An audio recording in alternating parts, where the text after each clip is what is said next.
Welcome to the Women's March Canada podcast. I'm your host, Melissa Durrell. This is episode 12 and the first of 2018.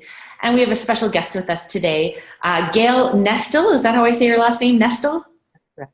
Excellent. So Gail Nestel is a freelance consultant and has worked on various government and independent leadership and research projects. And you have a specific focus on social policy and social justice.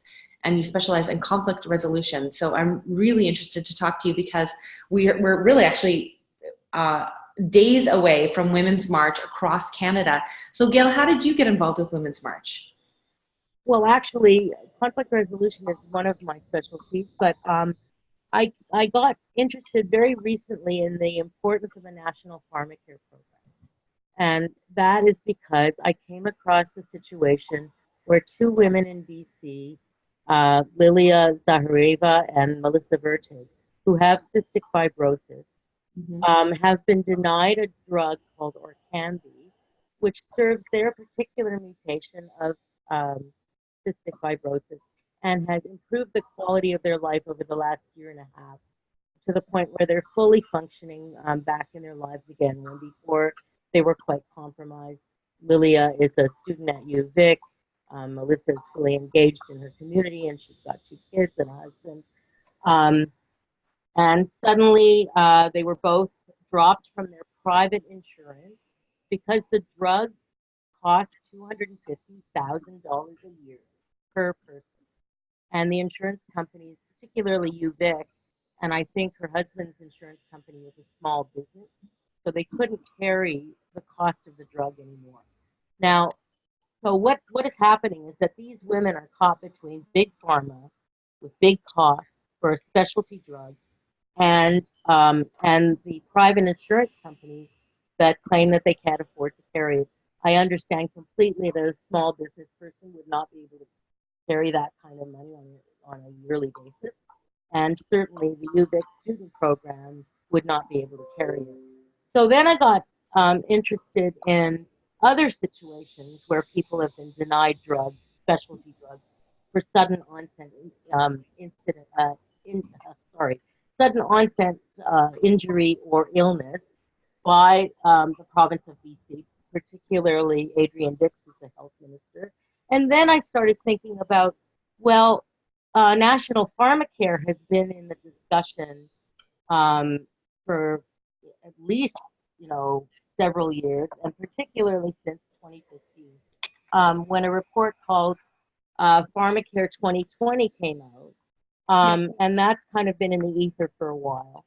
And they've been discussing how we can extend Medicare into pharmacare, because a lot of people with cancer, and we all know somebody who's had cancer in our lives, or we're dealing with cancer ourselves, or some other catastrophic long-term illness.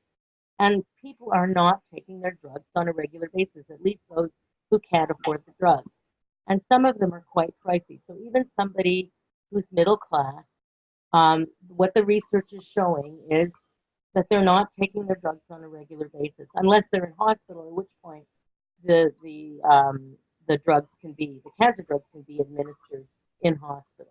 A drug like Orkambi, though, is so expensive, and it's even being denied at the hospital level. So right now, Melissa and Lilia are raising money through GoFundMe.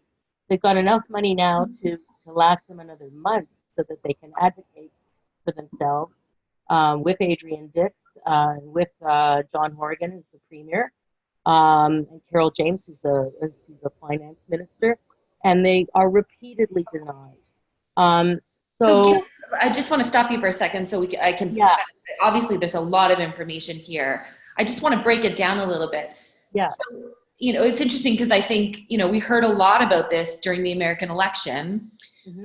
And I think a lot of people are understandably a little bit confused because we feel like, that most drugs are covered. But what you're saying is for smaller businesses, it's just not possible for them to cover these large drug plans. Is that correct? Correct, yes. And so I know in the province of Ontario, they're looking at a pharmacare program. And health tends to be a bit more provincial, right? Like Yes, it's delivered provincially, but the drugs are approved federally by Health Canada. Mm-hmm. And then what happens is the provinces um, try to decide which drugs go on the formulary and which don't. So they have their own provincial bodies that look at these drugs to approve them or not approve them. And often with these extraordinarily expensive drugs, they ask for resubmissions and they ask for retesting. And of course, people with cystic fibrosis, it's a chronic lung disease and digestive disorder. If they don't take the drugs on a daily basis, they get extremely ill and it shortens life. If they go off the drug that's successful for them, they can die within 2 years. So they don't have a lot of time for these resubmissions and waiting, particularly when their doctors see immediate results. Right. So a lot of the times it's clear that they're using CADIS is one of the review agencies. They're using that as a delay tactic in order to try and force the price down instead of directly negotiating the price down. I mean, people's lives are at stake here. So and you see the solution then as being a federal program. That's right. And that's right now it's kind of delegated to the provinces to sort of figure it out on their own. But you're saying, like, what you're saying is you don't think that that's the right strategy. It should go back up to the federal level and be across the country. Well, it's not just me. It's it's you know there's this report called Pharmacare 2020. You can find it online. Anybody can find it online. Yeah. It was written by several doctors, including just bear with me a second. The doctor who's been in the media a lot, Daniel Martin, who actually was the doctor that invited Bernie Sanders to come up and see our healthcare program. Right. So, so Gail, what's the issue then? Because from what you've said is, at this point, the federal government is just not interested in looking at this. Is that what you're hearing then? It's not what I'm hearing. It's what I'm seeing and what's factual on the ground. So what are they telling you? And neither is any other province. They're all denying people with cystic fibrosis this drug, except for Quebec. So it's a national tragedy. And I'm not going to, there are other catastrophic diseases with very highly priced drugs, as I said earlier, where the drugs are also being denied. So it's not just about cystic fibrosis. Now, the irony in BC, I must point this out, is that Adrian Dix, the health minister, has type 1 diabetes, which is the most serious type of diabetes you can get. He takes 3 or 4 injections of insulin a day, and he gets to live, and other people will, die slowly and have a shortened life. Well, and I just want to say, like, I understand the point you're trying to make, but at the same time, as the minister, I think, that yes, they have to, we don't know that if that minister is trying to push this forward and there's not a budget for it, or it's not, he might very well believe that this is exactly what we should be doing. But, so I want to be careful, because I think politicians work very, very hard. And so I want to be careful about getting personal. Well, yes, but I have to say that with this issue, this is a life and death issue. And if you've been on the ground like I have, and with many other people, the evidence is that Adrian Dix is not trying. He's not trying to negotiate. He keeps trying to ask the drug company to resubmit the results, and the results only work on half of the population with CF with a particular mutation. So what he's asking for is not fitting the results. And if you read the media on it and listen to the doctors on it, all the doctors are seeing positive results, and they're throwing up their hands as well. They don't understand what's going on here and why these people are being denied. So on a compassionate basis, one really has to make the situation work so that people can thrive and live normal lives. Do we tend to know, obviously it would likely be lower income. Do we know, is it affecting a lot more women? Do we know who are kind of stuck in this no zone of not being able to get access to the I don't know. I don't know how many women or like what the distribution of women to men are, but I know that in BC, the two women who have been dropped from their insurance are redundantly women. And really, government has both a duty of care and a fiduciary duty to their citizens. They can't just say, well, sorry, we're not going to give you this drug, too bad. There is a budget there. It has to be worked out. And they don't have to pay $250,000. I mean, the issue is that these people are stuck between the drug companies and government. So it's government's responsibility to negotiate with pharmacare to bring these prices down. And if we had a national pharmacare program, there wouldn't be a patchwork of negotiation across the country. Various drug companies would not be able to bring their drugs into the country until they negotiated a reasonable price. Right. It's interesting to me. It's not. What was it? An election issue 2.5 years ago? Well, the BC government just came in a few months ago, and this became an issue for the drug companies involved, the insurance companies rather, back in September. Right. So we have a federal election in 2019. Is this Right. something that you're hoping to make an election issue then? Absolutely. In fact, the NDP, Don Davies of Vancouver, one of the ridings in Vancouver, I can't think of the hyphenated name at the moment. Vancouver Kingsway actually shares the same riding with Adrian Dix. He's federal. Adrian Dix is provincial. Don Davies brought forward a federal pharmacare bill, and it was voted down by the Liberals. I don't understand why that's the case, because Jean Chrétien back in the 90s had a big discussion about pharmacare, and at that point, various inquiries and things like that, and it was dropped for some reason. But the idea of pharmacare has been in the works since Tommy Douglas's day.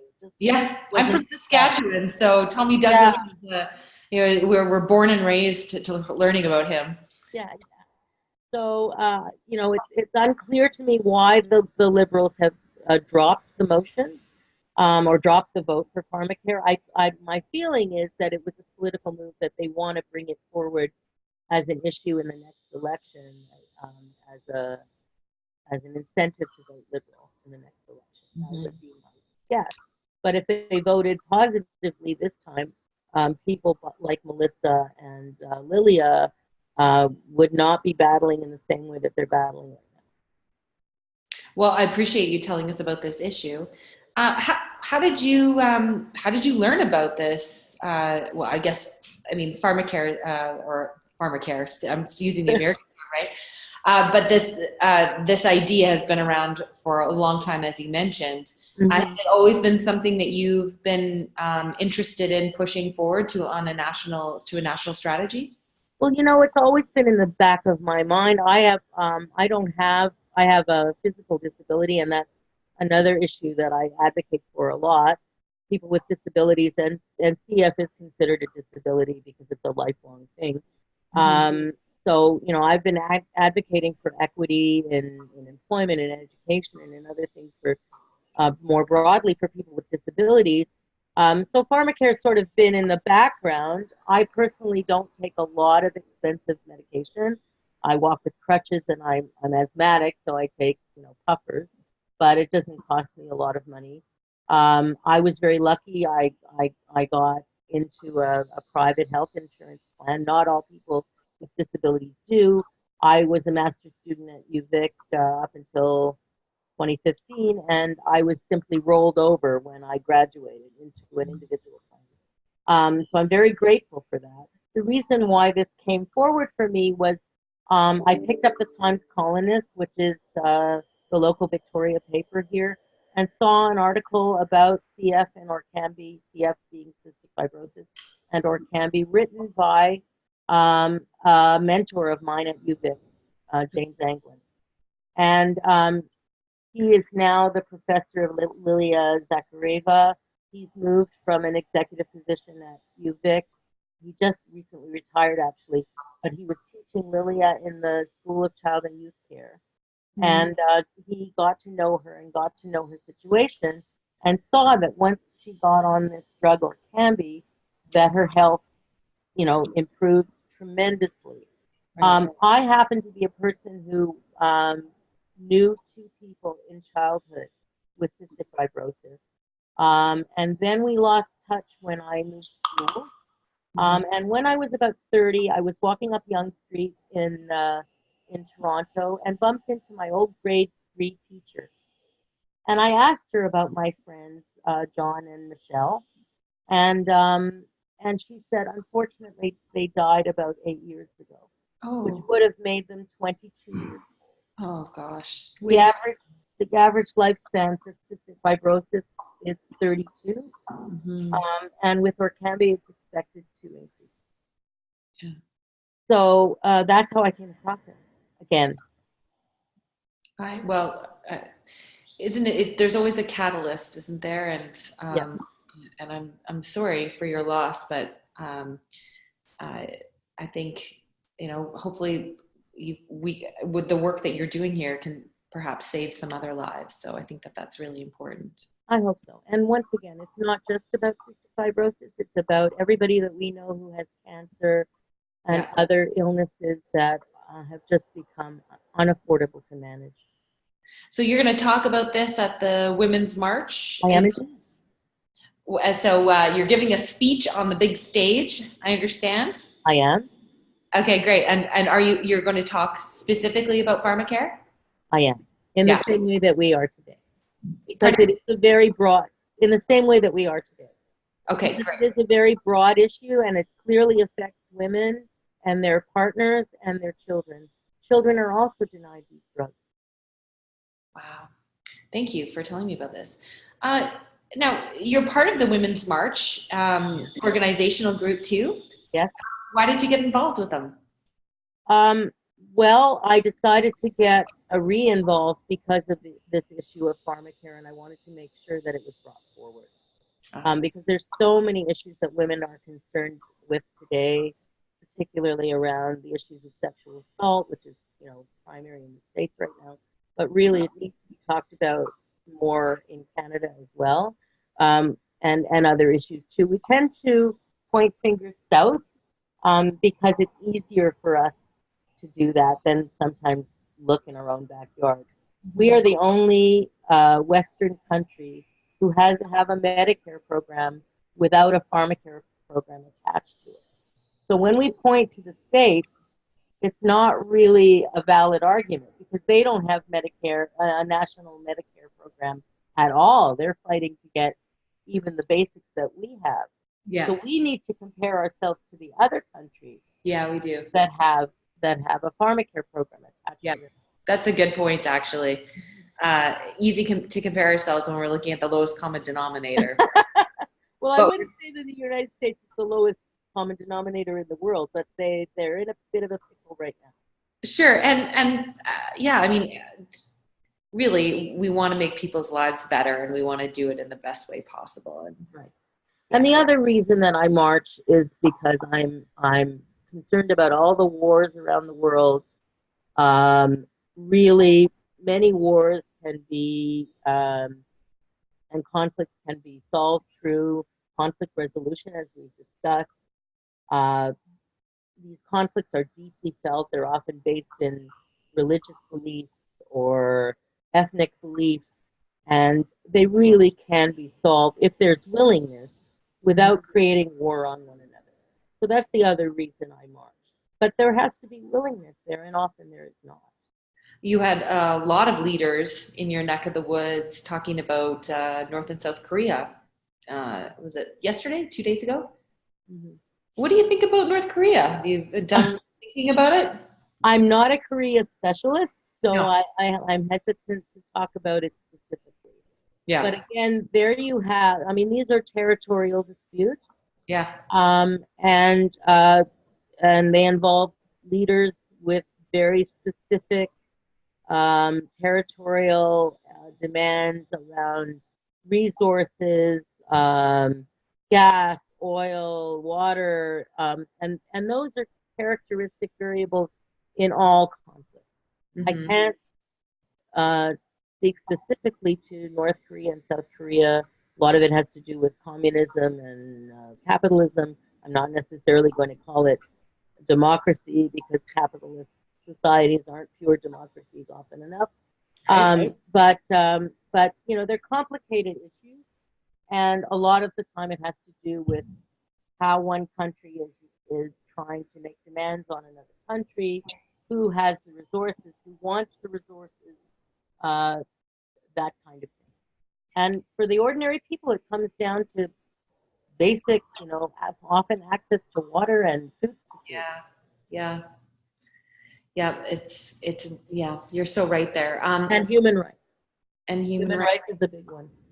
And Absolutely. people in North Korea do not have human rights at all. Mm-hmm. So it's a very, very deeply entrenched situation there. Mm-hmm. But we can name, you know, I can think of 20, 25 countries who also deny human rights to people. Mm-hmm. In the States right now, you know, refugees have lost their rights.